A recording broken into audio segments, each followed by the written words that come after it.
Hello student, अस्सलाम वालेकुम। This is Junaid सऊ और आप मुझे देख रहे हैं मेरे YouTube channel chemistry with MGS पर। स्टूडेंट, आज हम डिस्कस करने वाले हैं very important lecture, methods to determine the order of reaction. आज हम ऑर्डर ऑफ रिएक्शन के डिटरमाइन करने के डिफरेंट मेथड डिस्कस करेंगे। अगर हम बात करें ऑर्डर ऑफ रिएक्शन की, तो ऑर्डर ऑफ रिएक्शन को फाइंड आउट करने के डिफरेंट मेथड्स हैं, जिनमें से फर्स्ट मेथड अगर हम डिस्कस करें that is the initial rate method. इस मेथड का नाम है इनिशियल रेट मेथड एंड इसका सेकंड नेम है, इसको कहा जाता है डिफरेंशियल मेथड कहा जाता है। क्या कहा जाता है? It is known as differential method. इसको डिफरेंशियल मेथड भी कहा जाता है, डिफरेंशियल मेथड। इसी तरह अगर हम बात करें हाफ लाइफ मेथड की, तो ये भी ऑर्डर ऑफ रिएक्शन, इससे भी हम फाइंड आउट कर सकते हैं। And third one is the integration method. इसका नाम क्या है? Integration method. और इसको सेकंड, इसका नेम है हिट एंड ट्रायल मेथड। इसका नाम क्या है? Hit and trial method, hit and trial method. और इस तरह आप ग्राफिकल मेथड, डिफरेंट ग्राफ्स के थ्रू भी हम ऑर्डर ऑफ रिएक्शन को डिटरमाइन कर सकते हैं, फाइंड आउट कर सकते हैं। And last fifth method that is the method of large access, method of large access. और इस मेथड का नाम है ऑसवाल्ड आइसोलेशन मेथड। क्या कहा जाता है? Oswald isolation method, isolation method. ये है जी मेथड्स जो कि हम order of reaction find out करने के डिफरेंट मेथड्स हैं। इनको अच्छे तरीके से देख लें। अगर हम बात करें कि ऑर्डर ऑफ रिएक्शन क्या है, तो हम ऑलरेडी डिस्कस कर चुके हैं कि अगर आपके पास रेट लॉ गिवन हो, रेट लॉ इक्वेशन गिवन हो, उसमें से कंसंट्रेशन की जो रेज्ड पावर होती हैं उनका सम ले लिया जाए, that is equal to the order of reaction. अगर हम एफएससी की बात करें तो एफएससी में ये टू मेथड डिस्कस किए जाते हैं। हाफ लाइफ मेथड डिस्कस किया जाता है और मेथड ऑफ लार्ज एक्सेस की डिस्कशन है। बाकी मेथड्स की डिस्कशन वहां नहीं है। तो हम इस लेक्चर्स में हम इंशाअल्लाह one by one her method को डिटेल में डिस्कस करेंगे और बहुत अच्छे तरीके से डिफरेंट एग्जांपल्स के साथ इसकी डिस्कशन करेंगे। अगर आप लोगों ने अभी तक मेरे चैनल को सब्सक्राइब नहीं किया तो चैनल को सब्सक्राइब कर लें और बेल आइकन पे प्रेस करना मत भूलिए। तो स्टार्ट करते हैं जी आज का method, that is the initial rate method known as differential method. तो अब हम डिस्कस करते हैं इनिशियल रेट मेथड कि ये किस तरह मेथड यूज होता है to find out the order of reaction.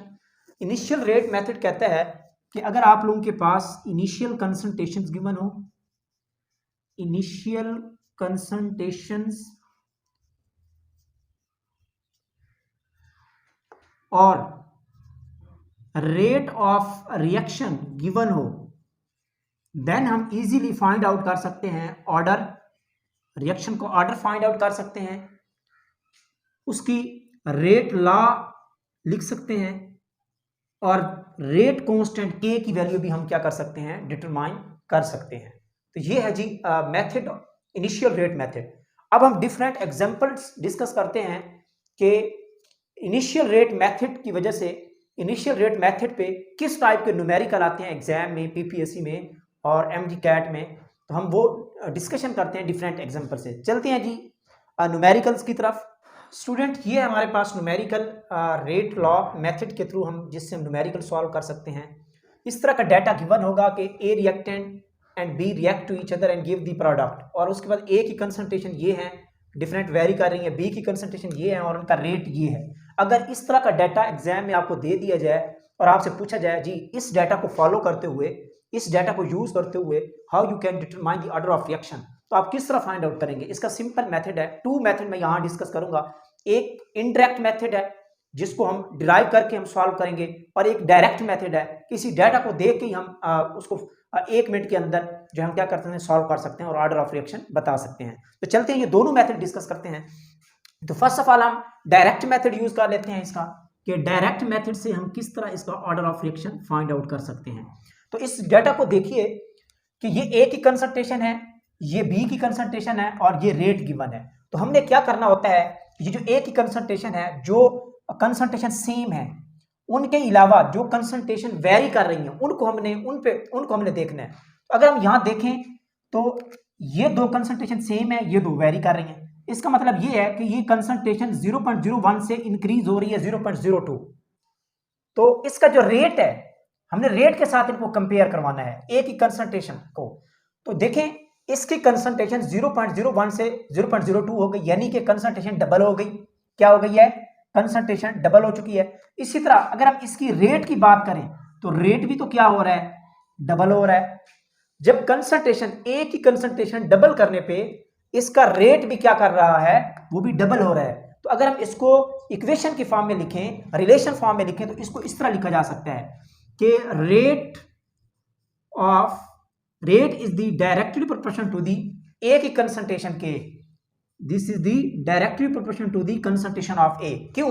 क्योंकि डाटा बता रहा है कि ए की कंसंट्रेशन अगर हम डबल कर रहे हैं तो उसका रेट भी क्या कर रहा है? डबल हो रहा है। तो जब ए की कंसंट्रेशन डबल करेंगे तो रेट भी डबल होगा, इट मीन डायरेक्टली प्रोपोर्शनल। तो ये एक कंफर्म हो गया हमसे।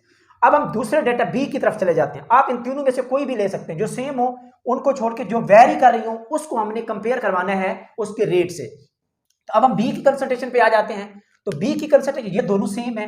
अब हम इसके साथ कंपेयर करवाएंगे। तो अगर हम देखें तो इस केस में ये देखें डाटा के 0.01 को अगर हम इसके साथ कंपेयर करवाएं तो ये क्या कर रही है? कंसंट्रेशन डबल हो रही है, यानी कि बी की 0.01 से 0.02 हो गई है। तो बी की कंसंट्रेशन डबल हो रही है, और जब डबल हो रही है तो इस केस में इसका जो रेट है, अब हम इसको देखेंगे तो इसका रेट देखें, ये भी 0.005 है, ये भी 0.005 है। तो रेट क्या रहा? कांस्टेंट रहा। तो इसका मतलब ये हुआ कि बी की कंसंट्रेशन डबल करने पे रेट पे कोई इफेक्ट नहीं हुआ। बी की कंसंट्रेशन डबल करने पे रेट पे कोई इफेक्ट नहीं हुआ। तो इसको हम फिर लिख सकते हैं कि rate that is the directly proportional to the B की पावर 0। इसकी 1 हो जाती है, डबल करने पे डबल हो जाता है, और रेट इज बी की पावर कंसंट्रेशन 0। बी की डबल करें, ट्रिपल करें, जितनी मर्जी, हाफ करें, 2 टाइम हाफ करें, 3 टाइम करें, 3 टाइम इंक्रीज करें, तो रेट कांस्टेंट ही रहेगा। तो इसको हम इस तरह से लिख सकते हैं। तो अब हम अगर बात करें, इसको इक्वेशन फॉर्म में लिखना चाहें तो हम इसको इस तरह भी लिख सकते हैं कि rate that is equal to K, constant लगाते हैं, और ए कंसंट्रेशन पावर 1 बी की कंसंट्रेशन की पावर 0। इसको कहा जाता है रेट लॉ।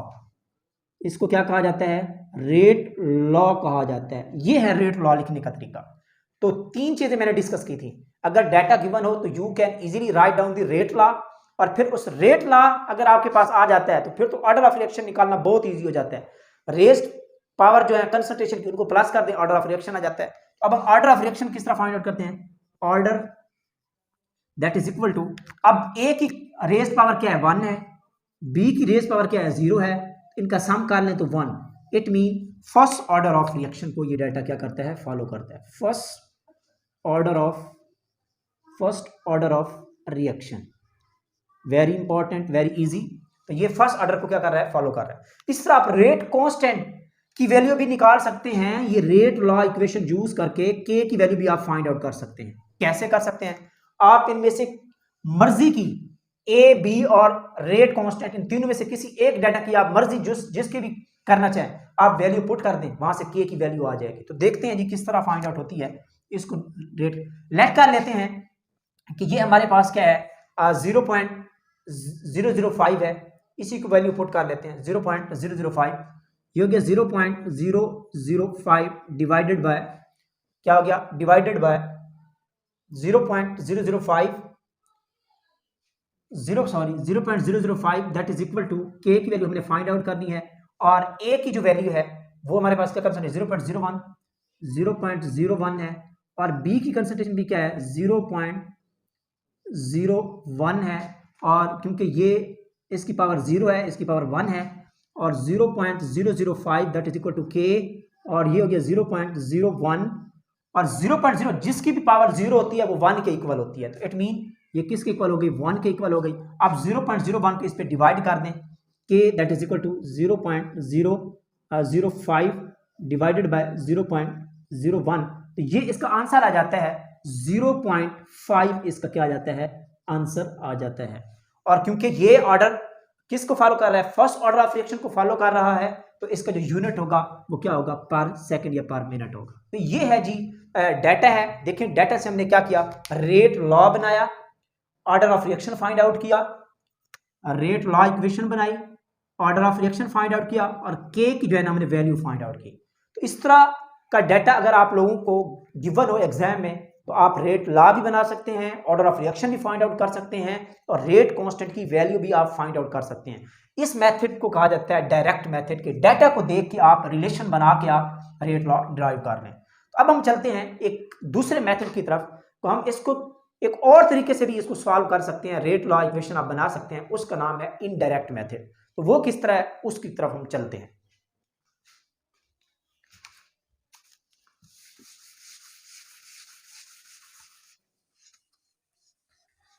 स्टूडेंट ये डाटा गिवन था, अब हम इनडायरेक्ट मेथड की बात करते हैं। वो किस तरह होता है? इनडायरेक्ट मेथड में हम जिस तरह ये गिवन है डाटा, इसकी हम 3 डिफरेंट इक्वेशंस बनाएंगे, 1 2 3।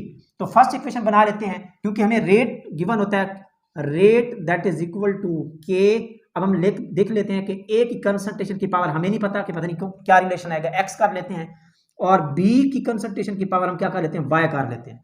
अब हम इसी से इक्वेशन बनाते जाते हैं। तो फर्स्ट इस डाटा की हम इक्वेशन बना लेते हैं। तो रेट है 0.005 that is equal to K की वैल्यू हमने क्या करनी है, अभी वैसे के वैसे ए की कंसंट्रेशन है 0.01 की पावर एक्स और बी की क्या है 0.01 की पावर वाई। इसको हमने इक्वेशन 1 कह दिया। क्या कह दिया? इक्वेशन 1 कह दिया। अब इक्वेशन 2 बनाते हैं इस डाटा की। तो ये रेट इसका क्या है 0.01 that is equal to K. A की जो है वो 0.02 की पावर एक्स हो गया और बी की जो है वो है 0.01 की पावर वाई हो गया। इसको हमने इक्वेशन नंबर 2 बना दिया। इस तरह इक्वेशन नंबर 3 इस डाटा की बना लेते हैं। तो ये हो गया रेट इसका 0.005 हो गया और के ए की कंसंट्रेशन की जो पावर है वो है 0.01 है और बी की जो है वो है 0.02 है और ये है इक्वेशन नंबर 3। इसको हमने 3 इक्वेशन बना दिया। अब हमने इनकी जो पावर्स हैं एक्स और वाई, हमें नहीं पता कि कौन सा रिलेशन था, किस टाइप की पावर्स आ रही हैं, 2 है 1 है 0 है क्या है। तो अब हम इनको फाइंड आउट करने के लिए इन इक्वेशंस को डिवाइड करेंगे एक दूसरे के ऊपर। तो देखते हैं जी, सबसे पहले अगर हम देखें तो आप डिवाइड कर दें, हम एक्स वैल्यू फाइंड आउट कर लेते हैं। तो एक्स वैल्यू को फाइंड आउट करने के लिए ये डिफरेंट कंसंट्रेशन है, ये सेम है, ये डिवाइड हो जाएंगी, ये कैंसिल हो जाएंगी, ये बच जाएगी। तो एक्स की वैल्यू, तो हम क्या करते हैं, इक्वेशन नंबर 2 पे डिवाइड करें इक्वेशन नंबर 1 को, 2 को डिवाइड करवा दें बाय 1 इक्वेशन। अगर सेकंड इक्वेशन को 1 इक्वेशन से डिवाइड करते हैं तो कुछ इस तरह से आ जाता है। मैं यहां लिख देता हूं, इक्वेशन नंबर 2 को डिवाइड करें इक्वेशन नंबर 1 पे, तो ये हमारे पास आ जाता है 0.01 divided by 0.005 that is equal to K. ये हो गया 0.02 एंड ये हो गया 0.01। ये डाटा है इक्वेशन नंबर 2 का, ये मैंने लिख दिया है। अब हम इसको डिवाइड कर लेते हैं इस इक्वेशन पे, इक्वेशन नंबर 1 पे। तो ये हमने डिवाइड कर दिया, के इसकी पावर x थी, इसकी पावर y थी, और इक्वेशन नंबर 1 है 0.01 और ये है 0.01। अगर हम देखें इसकी पावर x इसकी पावर y, तो y वैसे कैंसिल हो गया, सेम वैल्यूज हैं, के से कैंसिल हो गया। अगर हम इसको डिवाइड करें तो ये डिवाइड होता है 2 पे, तो ये आंसर इसका आ गया 2 दैट इज इक्वल टू, ये हो गया 0.02 जी। इसको अगर हम डिवाइड करें तो ये भी 2 पे इसका डिवीजन जाती है, ये भी 2 पे जाती है। तो अब ये बन गया हमारे पास 2 दैट इज इक्वल टू 2 की पावर x हो गया, 2 की पावर x हो गया। अब देखिए, अब 2 की पावर क्या होती है 1। अगर हम लिखें तो जब इसकी ये फिगर्स सेम होते हैं तो इनकी पावर्स ऑटोमेटिक क्या हो जाती हैं, सेम हो जाती हैं। तो इसका मतलब ये हुआ कि x that is equal to 1, x that is equal to 1। यहां से हमने x की वैल्यू फाइंड आउट कर ली, ये आ गई हमारे पास x की वैल्यू। अब हम देखते हैं कि y की वैल्यू किस तरह फाइंड आउट कर सकते हैं। ये देखें, y के केस में ये दोनों वैल्यूज सेम है, ये दोनों वैल्यूज क्या है, सेम है, तो ये कैंसिल हो जाएंगी और इससे में y की वैल्यू।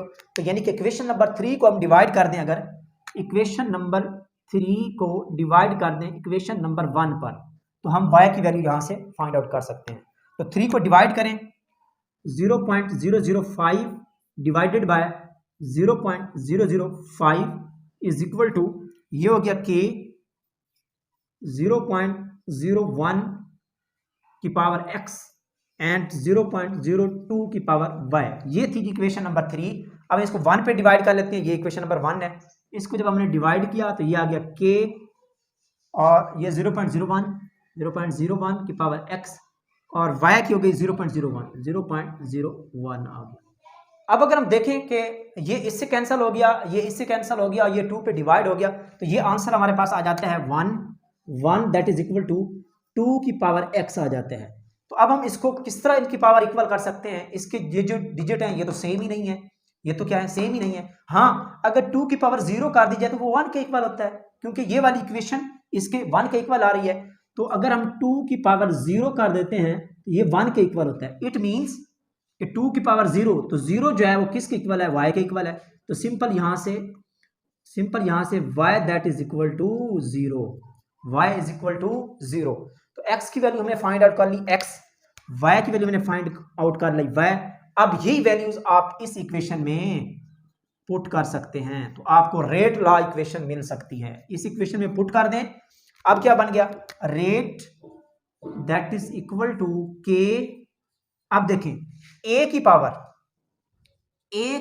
x की वैल्यू कितनी आई? 1, और b की वैल्यू b की पावर y है, y की पावर क्या आई? 0। तो इस केस में जो ऑर्डर बन रहा है वो भी 1 बन रहा है, यानी कि इसकी पावर क्या है? 1 है प्लस 0 है, that is equal to 1। This is the first order reaction. क्या है? First order reaction. और ये जो इक्वेशन है इसको कहा जाता है रेट लॉ इक्वेशन कहा जाता है। क्या कहा जाता है? This is the rate law कहा जाता है इसको। तो ये एक मेथड था, इस मेथड का नाम है इनडायरेक्ट मेथड, यानी कि इस डाटा से 3 डिफरेंट इक्वेशन बना लें, उनको डिवाइड करते जाएं, एक्स और वाई की वैल्यूज आ जाएंगी, उसको रेट लॉ इक्वेशन में पुट करें तो आपकी फाइनल रेट इक्वेशन बन जाएगी। यहां से आप वैल्यूज पुट करके आप के की वैल्यू भी फाइंड आउट कर सकते हैं। तो ये 2 मेथड्स हैं। अगर इस तरह का डाटा आपको गिवन हो तो you can easily find out the rate law, order of reaction and the value of rate constant. तो ये एक एग्जांपल थी। अब हम डिस्कस करते हैं सेकंड एग्जांपल, ताकि आपके मजीद कॉन्सेप्ट अच्छे हो जाएं। तो चलते हैं जी सेकंड एग्जांपल की तरफ। स्टूडेंट ये है एक सेकंड एग्जांपल, इसकी डिस्कशन कर लेते हैं। अगर ये डाटा गिवन हो तो आप किस तरह order of reaction find out कर सकते हैं। तो हम दोनों मेथड की डिस्कस कर लेते हैं जल्दी। फर्स्ट डायरेक्ट मेथड की हम बात कर लेते हैं। देखें कि यहाँ क्या है, ए की कंसंट्रेशन डबल हो रही है, तो इस केस में देखें रेट भी इस केस में क्या हो रहा है? डबल हो रहा है। तो फिर हम इसको इस तरह लिख सकते हैं कि rate R is equal to rate that is the directly proportional to the A की कंसंट्रेशन पावर 1। और इस तरह बी की डाटा देखें तो देखें ये डबल होने पे ये क्या हो रही है? हाफ हो रही है रेट। बी की कंसंट्रेशन डबल होने पे रेट हाफ हो रहा है, इसका मतलब है ये इनवर्सली प्रोपोर्शनल है। तो हम इसको इस तरह भी लिख सकते हैं, rate that is the inversely proportional to the B की कंसंट्रेशन। और अगर इसको लिखना चाहें तो ऐसे भी लिख सकते हैं कि रेट जो है that is the directly proportional to the B की पावर इनवर्स, इस तरह भी इसको लिख सकते हैं। तो ये हमारे पास इस डाटा से हमें ये इक्वेशन बनती है। अब हम इसकी रेट लॉ इक्वेशन लिखते हैं, तो ये बन जाती है rate that is equal to K A की पावर 1 एंड बी की पावर इनवर्स, इसको कहा जाता है rate law. This is the rate law. अब आप order of reaction easily find out कर सकते हैं। इनकी जो रेज पावर है उनको प्लस कर दें, order that is equal to 1 plus -1 is equal to 0। तो इसका ऑर्डर ऑफ रिएक्शन जो है इस डाटा जो फॉलो कर रहा है, ये जो इक्वेशन है 3a + 2b that give the product, और इस डाटा को फॉलो कर रही है, ये किस ऑर्डर को फॉलो कर रही है? 0 ऑर्डर ऑफ रिएक्शन को फॉलो कर रही है। यहां से आप इसकी रेट कांस्टेंट k की वैल्यू भी फाइंड आउट कर सकते हैं। स्टूडेंट ये हैं क्वेश्चंस जो हम सॉल्व करने वाले हैं, question number 3 and question number 4। ये डाटा गिवन है, इसको देख लेते हैं कि इसका ऑर्डर ऑफ रिएक्शन क्या आएगा।